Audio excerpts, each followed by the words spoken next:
नाज़रीन, ईरान का missile programme Iran Iraq जंग के बाद शुरू हुआ। ईरान ने मिसाइल टेक्नोलॉजी में खुद कफालत हासिल करने की भरपूर कोशिश की और इसमें ज़बरदस्त तरक्की भी की है। ईरान का पहला बड़ा मिसाइल प्रोग्राम शहाब सीरीज पर मुश्तमिल था। शहाब 1 दरअसल शुमाली कोरिया के स्कड मिसाइल पर मबनी था।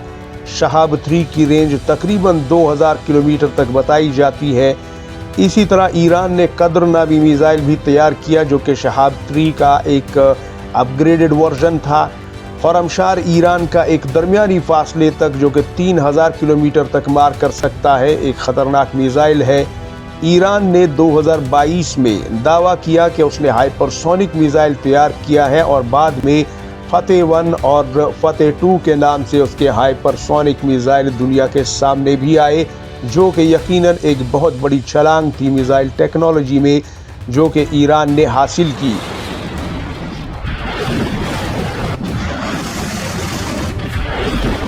ईरान के पास जुल्फ़िकार, फतेह 110 और राद और क़याम जैसे मिसाइल भी मौजूद हैं, जो कि दरमियानी फासले तक मार करते हैं और 1500, 2000, 2500, 2800 किलोमीटर तक इनकी रेंजें जा सकती हैं।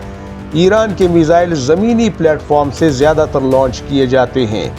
ईरान ने क्रूज़ मिसाइलों में भी काफ़ी तरक्की की, जैसे कि सोमार और कदीर मिसाइल। सोमार मिसाइल रूसी KH-55 की कॉपी है। ईरान ने समंदरी क्रूज मिसाइल भी तैयार किए, जैसे कि नूर। ईरानी मिसाइल प्रोग्राम की निगरानी जो है वो सिपाह पासदाराने इनकलाब के ज़िम्मे होती है। ईरान कई ज़ेर ज़मीन मिसाइल बेसिस भी तैयार कर चुका है। ईरान अपने मिसाइल प्रोग्राम को मुल्क की सलामती के लिए नागुज़ीर और लाजिम व मलज़ूम समझता है।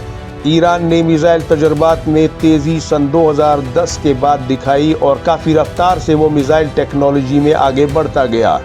ईरान पर अक़वाम मुत्तहिदा की करारदादें मिसाइल टेक्नोलॉजी के हवाले से लागू भी है और बसा औक़ात उसके मिसाइल टेक्नोलॉजी पर कई एक पाबंदियाँ भी लगती रहती हैं।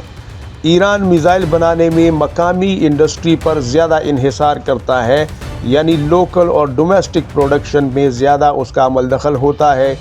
ईरान के पास न्यूक्लियर वॉरहेड ले जाने वाले मिसाइल नहीं हैं, यानी एटमी हमला करने की सलाहियत रखने वाले मिसाइलों से अभी तक ईरान महरूम है, मगर मिसाइलों में ऐसी गुंजाइश पैदा की गई है कि मुस्तकबिल में इन्हें दोबारा से रीडिज़ाइन किया जा सके। ईरान के मिसाइल तजुर्बात आलमी सतह पर तनकीद का निशाना भी बनते हैं और ईरान ने यमन, लबनान और इराक में इत्तेहादियों को मिसाइल टेक्नोलॉजी मुंतकिल की है, ये दावा भी दुनिया करती है और ये इल्ज़ाम भी ईरान पर लगता है। ईरान के मिसाइल अक्सर इलाकाई तनाज़ात में इस्तेमाल होने की खबरों में रहते हैं। ईरान मिसाइल को दिफाई ताकत समझता है, मगर इसे जारहाना तौर पर भी इस्तेमाल करता हुआ नजर आता है। ईरान के मिसाइल GPS या दाखिली नेविगेशन सिस्टम पर इन्हिसार करते हैं। मिसाइलों की दुरुस्तगी यानी इनके टारगेट को निशाना बनाने की एक्यूरेसी भी पाकिस्तान के मयार की या फिर मगरबी ममालिक के मयार की नहीं है। उस पर मुसलसल काम हो रहा है और इनकी एक्यूरेसी और इनकी दुरुस्तगी जो है उसे ज़्यादा बेहतर बनाने की कोशिशें मुसलसल ईरान करता जा रहा है और इसमें कामयाब भी हो रहा है। ईरान के मिसाइल वॉरहेड ज़्यादा वज़न नहीं ले जा सकते बनिस्बत पाकिस्तानी मिसाइलों के, जो कि एक हैवी हमला करने के लिए डिज़ाइन होते हैं। ईरानी मिसाइलों की रफ्तार और रेंज दोनों पर ईरान काम कर रहा है। अगरचे ये अब इस वक्त ज़्यादा बुरी नहीं है, लेकिन फिर भी अगर इसे पाकिस्तान या फिर दुनिया के बाकी तरक्की याफ्ता ममालिक के मिसाइलों से कंपेयर किया जाए तो अभी इसमें बहुत ज़्यादा काम करने की गुंजाइश है। मिसाल के तौर पर दुश्मन के मिसाइल शिकन निज़ाम को धोखा देने की सलाहियत अभी काफ़ी बाकी है, जो कि इसमें मज़ीद एडवांस होनी चाहिए। ईरान के पास ICBMs यानी इंटर कॉन्टिनेंटल बैलिस्टिक मिसाइल फ़िलहाल मौजूद नहीं है, अगरचे ईरान इन पर भी काम कर रहा है।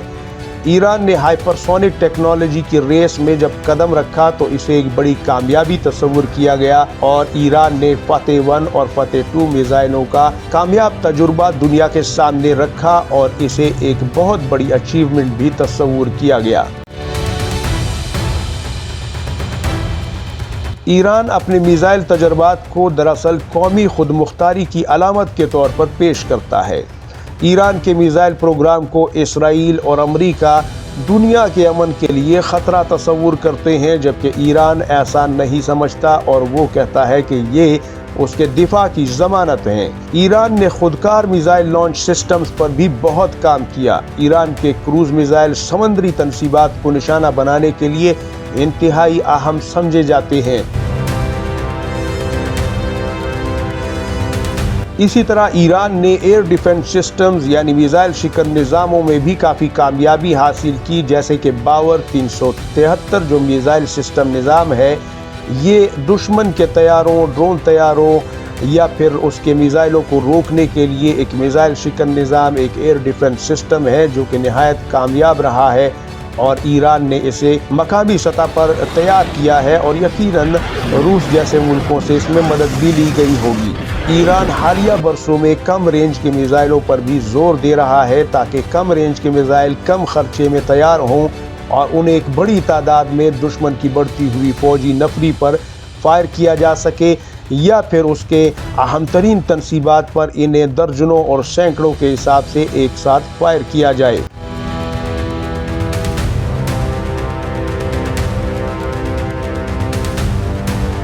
ईरान के बैनुल बरआज़मी मिसाइलों के हवाले से आलमी माहिरीन ये खदशा जाहिर कर रहे हैं कि ईरान के खुरमशार 1 और खुरमशार 2 और खुरमशार 3 जो कि पहले ही इंटरमीडिएट रेंज मिसाइल माने जाते हैं और 3000 से 3500 किलोमीटर तक आसानी से हदफ को निशाना बना सकते हैं, लिहाजा खुरमशार 4 की रेंज 5000 किलोमीटर से ज़ायद हो सकती है। ये इम्कानात भी हो सकते हैं। दूसरा ये कि बैनुल बरआज़मी मिसाइल को बनाने के लिए जिन 3 मराहिल से गुजरना पड़ता है, ईरान ने अपने खलाई रॉकेट प्रोग्राम के स्टेज 3 का आगाज़ किया है और तजर्बात शुरू भी कर दिए हैं, जिसमें क़याम स्पेस रॉकेट सिस्टम मुमकिना तौर पर एक बैनुल बरआज़मी मिसाइल की बुनियाद डाल सकता है।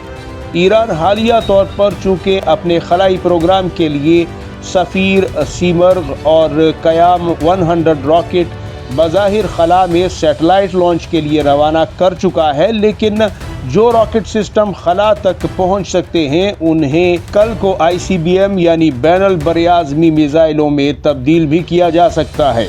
मगरिबी तज्ज़ियाकारों को यह खदशा है कि अगर ईरान का एटमी प्रोग्राम यूं ही बढ़ता रहा तो अगले 4 से 5 साल में ईरान बैनुल बरआज़मी मिसाइलों को हासिल कर सकता है।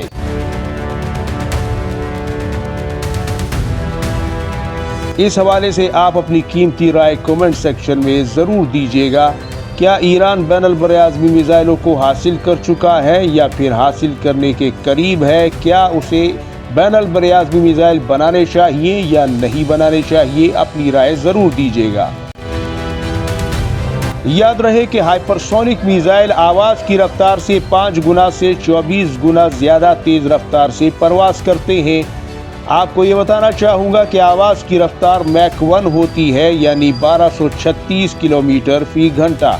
अब जो मिसाइल इस आवाज़ की रफ्तार से 1 गुना से 5 गुना के दरमियान होते हैं वो हाइपरसोनिक मिसाइल कहलाते हैं, जो कि दुनिया में ज़्यादातर ममालिक के पास मौजूद हैं। और इसके अलावा जो 5 गुना से फिर आगे 24 गुना के दरमियान में रफ्तार रखने वाले मिसाइल होते हैं, इनको हाइपरसोनिक मिसाइल कहा जाता है। लिहाजा फतह 1 और फतह 2 की सूरत में ईरान ने हाइपरसोनिक मिसाइलों के मैदान में कदम रखकर उन 3 मुल्कों को ज्वाइन किया, जिसमें सबसे ताकतवर रूस है जिसके पास ज़्यादा रेंज के हाइपरसोनिक मिसाइल बन रहे हैं, और उसके बाद चीन है, उसने भी हाइपरसोनिक मिसाइलों में ज़बरदस्त तरक्की की है, और अमेरिका भी अब इस दौड़ में अभी आगे बढ़ रहा है, जबकि ईरान भी साथ ही साथ इस मैदान में कूद चुका है और हाइपरसोनिक मिसाइलों को बना चुका है, जबकि इसमें मज़ीद रेंज के मिसाइल अब ईरान की तरफ से बनाए जा रहे हैं। बाकी दुनिया के पास अभी सुपरसोनिक मिसाइल हैं, यानी 1 गुना से 5 गुना के दरमियान रफ्तार रखने वाले, लेकिन हाइपरसोनिक मिसाइलों को हासिल करने में भी दुनिया काफ़ी जल्दी में नज़र आ रही है। और इस हवाले से पाकिस्तान ने भी दावा किया है कि उसके पास भी हाइपरसोनिक मिसाइल आ चुके हैं। لیکن کون سا میزائل ہے، کتنی رینج تک ہے اور آواز کی رفتار سے کتنی زیادہ رفتار وہ رکھتا ہے، کتنے گنا زیادہ رکھتا ہے، اس کے حوالے سے کوئی تفصیلات واضح نہیں کی گئی، جیسا کہ ایران نے کہا ہے کہ اس کا میزائل آواز کی رفتار سے 15 گنا زیادہ رفتار رکھتا ہے، یعنی فتح 1 اور فتح 2۔